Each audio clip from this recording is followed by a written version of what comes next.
যুক্তরাষ্ট্রে Donald Trump এবং নরেন্দ্র মোদীর যে বৈঠক হয়েছিল সেই বৈঠকের পর সংবাদ সম্মেলনে ভারতীয় এক সাংবাদিকের প্রশ্ন ছিল ডোনাল্ড ট্রাম্পকে উদ্দেশ্য করে যে বাংলাদেশে যে রাজনৈতিক পট পরিবর্তন হয়েছে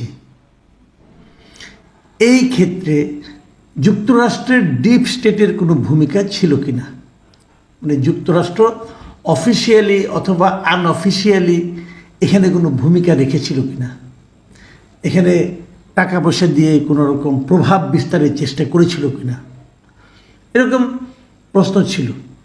সেই প্রশ্নের উত্তর ডোনাল্ড ট্রাম্প সরাসরি উড়িয়ে দিয়েছেন, না তার কোনো কিছু ছিল না। তারপর তিনি বলেছেন যে এই বিষয়টা অনেক দিন ধরে ভারতের প্রধানমন্ত্রী ওনারা নাকি দেখাশোনা করছেন, ওনারা জানেন, এই প্রশ্নের উত্তর উনিই দিবেন। এবং যথারীতি নরেন্দ্র মোদীর দিকে যখন উনি প্রশ্নটা ঠেলে দিলেন উত্তর দেওয়ার জন্য, মোদী কিন্তু কোনো উত্তর দেননি, উনি বরং অন্য প্রসঙ্গে চলে গিয়েছিলেন। এবং বিষয়টা যেটা দাঁড়িয়েছিল বটম লাইন সেটা হলো যে যুক্তরাষ্ট্র বিশেষ করে ট্রাম্প সরাসরি অস্বীকারই করেছেন যে আমাদের এখানে ওনাদের কোনো ভূমিকা ছিল না এক্ষেত্রে। এখন বুধবার মানে 19শে ফেব্রুয়ারি আরেকটা ঘটনা ঘটেছে, সেটা হলো যুক্তরাষ্ট্রের মায়ামি অঙ্গরাজ্যে ওখানে একটা অনুষ্ঠান ছিল, তাদের প্রেসিডেন্ট ওখানে উপস্থিত ছিলেন, সেটা হলো ফিউচার ইনভেস্টমেন্ট ইনিশিয়েটিভ FII। এখানে উনি বক্তৃতা দিচ্ছিলেন। এই অনুষ্ঠান মানে কি, এখানে একটা প্রায়োরিটি সামিট ছিল, সেই সামিটে উনি বক্তব্য দিচ্ছেন। এবং ওখানে বক্তব্য দিতে যে বাইডেন প্রশাসন সারা দুনিয়ার কোথায় কোথায় অপ্রয়োজনীয় অর্থ বরাদ্দ করেছেন এবং করছিলেন তার একটা তালিকা উনি এখানে দিয়েছেন। বলাই বাহুল্য যে ওনার মানে সঙ্গে যে থাকেন এলন মাস্ক, ওনার সহযোগী ইদানিং ধনকুবের, এই এলন মাস্ক কিন্তু এই তালিকাগুলো বেসিক্যালি তৈরি করেছেন। উনিও এই সরকারি সক্ষমতা বিভাগ নামে একটা প্রতিষ্ঠান, একটা জায়গায় ওনাকে ঢুকানো হয়েছে এবং উনি দেখছেন কোথায় কোথায় অপচয় হচ্ছে, কোথায় কোথায় খরচ কমানো যায় এরকম। এবং এটা দেখতে যে দেখেছেন USAID নামে যে প্রতিষ্ঠানটা যুক্তরাষ্ট্রের এতদিন ধরে ছিল, এটাকে উনি একদম বিলুপ্তই করে দিয়েছেন। এই USAID-এর মাধ্যমে সারা দুনিয়ায় তারা প্রচুর টাকা পয়সা বিভিন্ন কারণে গণতন্ত্রের নামে, গণতন্ত্রের বিকাশের নামে, রাজনৈতিক প্রতিষ্ঠানকে শক্তিশালী করার নামে নানা রকমভাবে তারা টাকা পয়সা দিত। তো এখানে উনি একটা তালিকা দিয়েছেন এবং কোটি কোটি ডলারের তালিকা একটা, এবং সেই তালিকার মধ্যে উনি কোনো দেশের নাম, ইন্ডিয়ার নাম বলেছেন। ইন্ডিয়ায় যে গত নির্বাচনটা হলো সেই নির্বাচনে যাতে নাকি অধিক সংখ্যক লোক ভোট দিতে আগ্রহী হয়, এই জন্য যুক্তরাষ্ট্র প্রায় $21 মিলিয়ন ব্যয় করেছেন। এরকম অনেক দেশে, নেপালে আরও বেশি, এরকম বিভিন্ন জায়গায় ওনারা ব্যয় করেছে।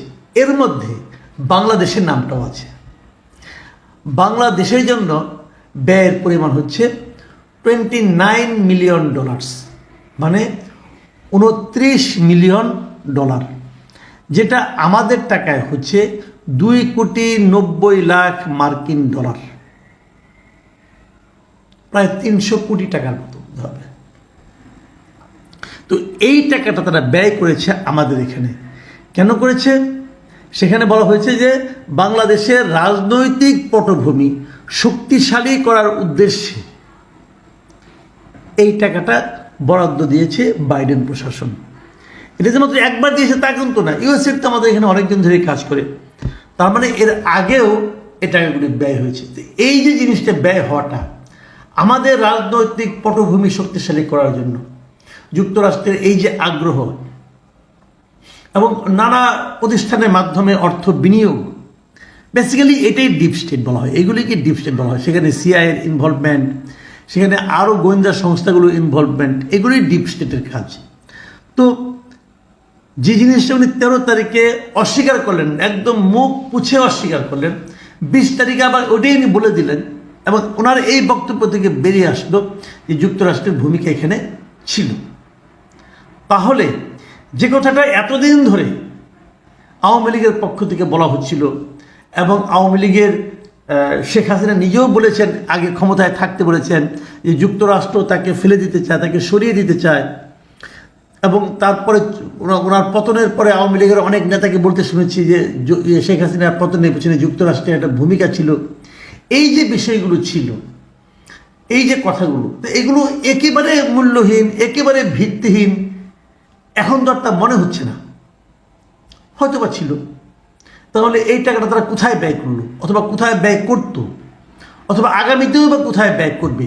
ধরেন যদি বাইডেন এখনো থাকতেন ক্ষমতায়, ধরা যাক, তাহলে তো এই অর্থটা তো বাংলাদেশে ইউনূস সরকারের জন্য পজিটিভভাবে ব্যয় হতো।